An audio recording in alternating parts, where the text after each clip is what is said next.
Let's bring in two experts on this, serious experts. Brendan Carr, who is presently FCC commissioner, and Ajit Pai, former FCC chairman and a fellow at the American Enterprise Institute. Brendan, let me begin with you. Thank you, both of you, by the way. It's good to see you. I don't think my friend, I think the world of Rand Paul, Senator Rand Paul, but I don't think he's right. And I was reading your notes, Brendan. This stuff, the restrictions and controls would only apply to China, Iran, North Korea, and Russia. That's all. And even then, it's got to present a demonstrated and significant threat to national security. Now, China sure qualifies. This whole thing qualifies, you ask me. It's basically a spy operation. But, Brendan, I think some of these senators don't understand how this legislation's been written. What can you tell us?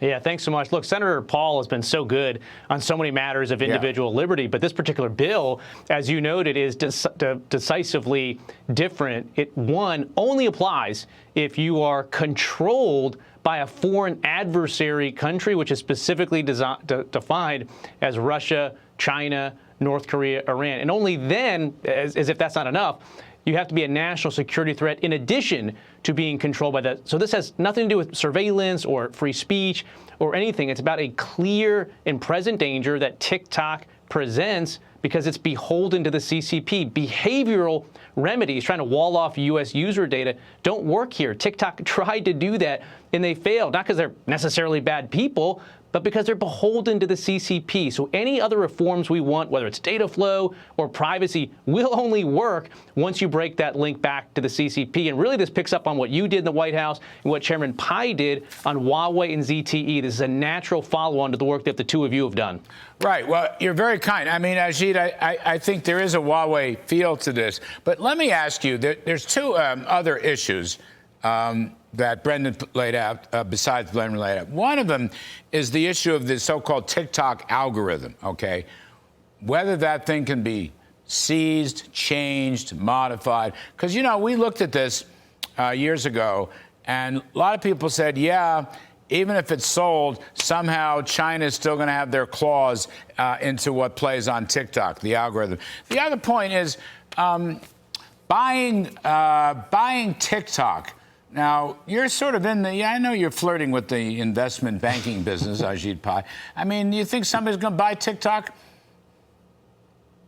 Well, Larry, thanks again for having me on. I think with respect to the first question, it's very difficult. Seizing an algorithm presents all sorts of legal and policy issues. As a practical matter, it's really difficult for the government in real time to be able to regulate or otherwise take action with respect to a particular algorithm. But I think Commissioner Carr has been really on point when he points out that the algorithm has been used by this company, which at the end of the day is controlled by a foreign adversary, the Chinese Communist Party, to shape and in some cases even guide American public discourse. We saw this in the wake of the October 7th attacks on Israel by Hamas, where all of a sudden you saw young people using TikTok becoming fans of Osama bin Laden, of all things. And so I think there are some reasonable questions about the algorithm that need to be answered. And as to the second question, I think it really depends on the terms of the divestiture. I think you know better than anybody that the investment community in the United States and indeed around the world outside of China has really become sensitive to the fact that the investment opportunities, to the extent there's a linkage to the Chinese Communist Party, are really limited. You can't have certainty over what that investment holds. And so I think there could be a universe of potential buyers, whether it's strategic buyers or investment firms. But at the end of the day, I think they're all going to be looking for what the Congress is looking for, which is some certainty that this is indeed an independent entity that they can either have control or meaningful input into, and that they're not answering to Beijing. Brendan, this may come before the FCC. CFIUS, at some point, Committee on Foreign Investment, that's run by the Treasury Department, but it's basically a National Security Council operation. They're probably going to weigh in on this. I'm sure they'll weigh in against ByteDance. But then the question is, Brendan, if China doesn't want ByteDance to sell, then they won't sell. There's going to be a standoff here, as far as I can tell. What do you think about that? Yeah, that's why I think the House bill is so smart, because as an initial matter, it calls for the breaking up of relationships back to the CCP. And if the CCP says no, they're not game for that, then yeah, that's when a ban comes into play. And as we saw today, just a massive bipartisan vote, and we've started to see some word out of the Senate where obviously this bill will go next. And I think there's been some very quick positive signs out of the Senate for this House bill, including, frankly, Senator Schumer and Senator Cotton were on a letter together in 2019 raising concerns about TikTok. So I think the odds over there are very good. And at the end of the day, the tide is moving out on TikTok, maybe slower than some of us would have wanted originally. But today's a real big win. People question whether the 118th Congress can get real problems solved for the American people. And this was sort of decisively great legislating in the House, and it's been good to see. Well, here's the most fun of all, Ajit Pai. I'll leave you the last word.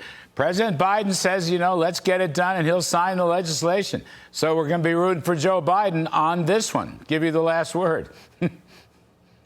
I certainly commend the Biden administration for continuing the work, generally speaking, that we did Trump administration to make sure that our networks and our technological platforms are secure. And in this particular case, my understanding is that they really were proactive in announcing their support for the bill, offering technical assistance to Congressman Gallagher and Krishnamurthy, who are the lead House sponsors of the bill, and otherwise signaling to senators who might be on the fence, look, this is something that has our support. And it makes a big difference, as you know, when you're trying to get legislation through, it has to break through the cacophony of other bills. This is something that's really important. I mean, this is not some picking an issue. This is our national security. This is national security. It's great to see that. And you know what else? Just not to interrupt, but this is about our kids.